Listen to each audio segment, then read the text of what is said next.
Večeras je 10. jubilarni koncert koji se organizuje povodom Dana nezavisnosti Bosne i Hercegovine u organizaciji Kluba Patriotske lige grada Tuzla, Bosanskog kulturnog centra, televizije Tuzlanskog kantona kao generalnog medijskog pokrovitelja i Gradskog odbora Stranke demokratske akcije kao generalnog pokrovitelja.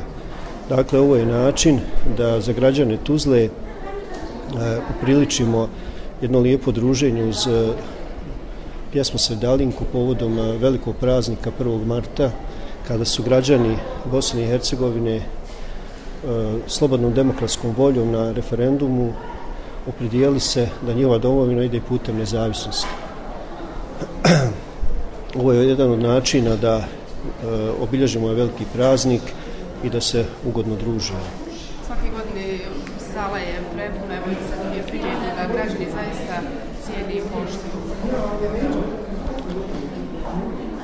Pa ovo je možda jedan optimalan i kvalitetan način obilježavanja, bez puno krupnih riječi i političkih govora.